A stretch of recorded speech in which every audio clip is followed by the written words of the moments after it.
Sai cosa si nasconde nello stemma del nuovo Papa? Non è solo un disegno, è un messaggio potente, pieno di simboli e significati nascosti.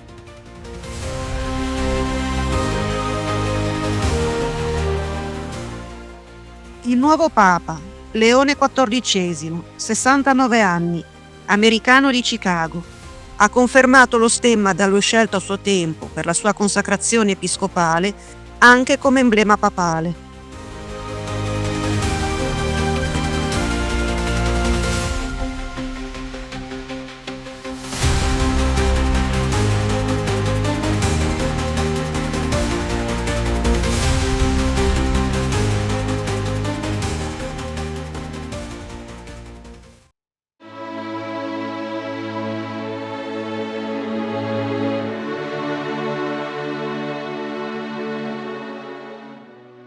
Anche nel caso del motto, Leone XIV ha voluto confermare quello da lui scelto da cardinale, che ora vediamo campeggiare sullo stemma papale.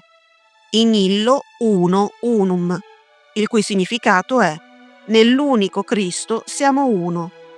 Il motto si rifà alle parole di Sant'Agostino nel commento al Salmo 127. Le tratte essenziali, quindi, Leone XIV ha confermato il suo precedente stemma, quello scelto per la sua consacrazione episcopale, compreso il motto. Ma quali simbologie e significati nasconde?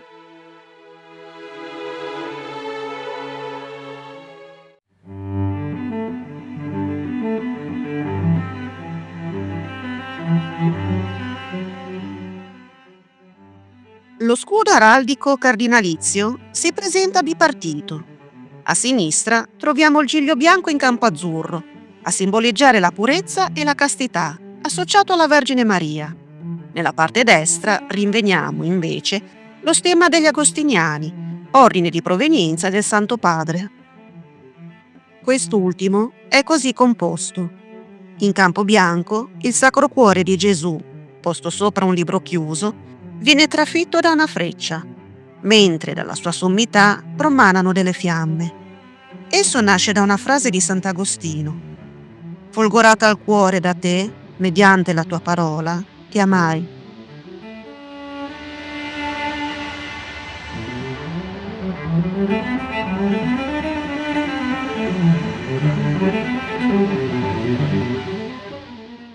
Il libro chiuso rappresenta la Bibbia, che come una freccia penetra il cuore di chi cerca il Signore, infiammandolo dell'amore di Dio.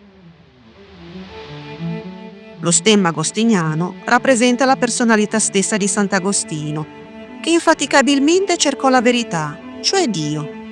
Così, dopo un lungo percorso, quando finalmente lo trovò, si unì per sempre a Lui.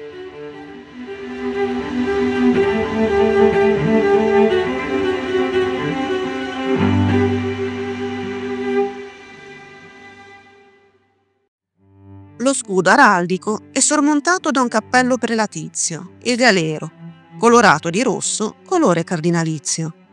Discendono poi dai lati del copricapo 2 cordoni rossi con nodo e 15 nappe dello stesso colore per lato, che affiancano lo stemma.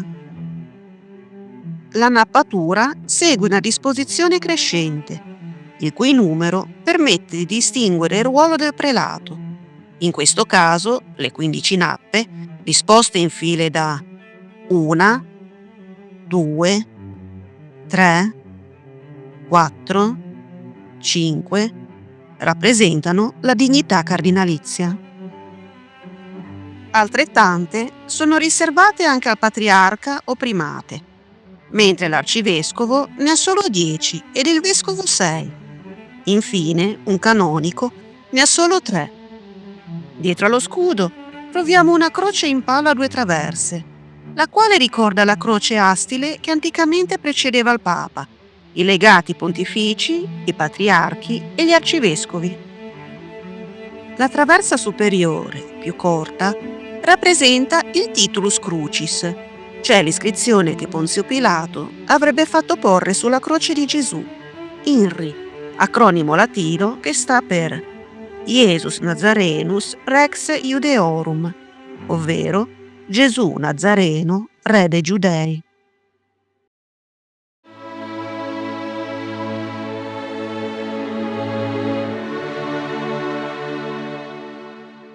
Come detto, lo stemma papale di Leone XIV è identico nei suoi tratti essenziali a quello cardinalizio, ma si differenzia per la simbolistica araldica papale. Quest'ultima vede cappeggiare al di sopra dello scudo la mitra, copricapo liturgico di dignità episcopale, che negli stemmi papali più recenti sostituisce la tiara o triregno, simbolo di sovranità del pontefice, quale vicario di Cristo fin dal Medioevo. Vi sono poi le chiavi di San Pietro, una d'oro e una d'argento, in croce di Sant'Andrea, mentre dalle loro impugnature quadrate pendono due cordoni con nappe di colore rosso. Precisiamo che le chiavi decussate costituiscono l'insegna ufficiale della Santa Sede fin dal XIV secolo e rappresentano il potere spirituale e temporale conferito da Cristo a Pietro e ai suoi successori. Si noti la croce inscritta nei rispettivi congegni, volti a destra e a sinistra. La chiave d'oro allude al potere sul regno dei cieli e alla capacità di aprirne le porte. La chiave d'argento, invece, indica l'autorità spirituale sulla terra, dimensione transeunte a cui ha potere di legare gli uomini, ma con la prospettiva che ciò che è legato sulla terra sarà legato anche in cielo. Infine, la stola rossa simboleggia, in genere, la dignità sacerdotale, ma in questo caso rappresenta la pienezza dell'ufficio papale di sommo sacerdote.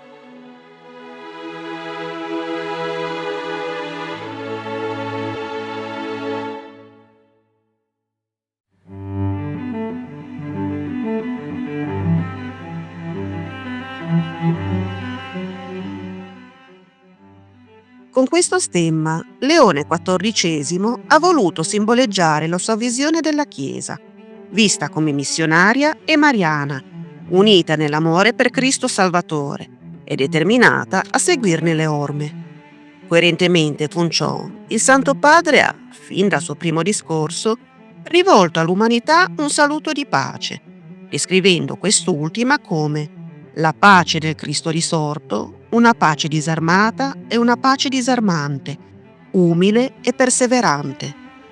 In un successivo discorso ha poi confermato ogni suo più fattivo impegno a favore della pace, affinché le guerre che affliggono l'umanità possano finire al più presto.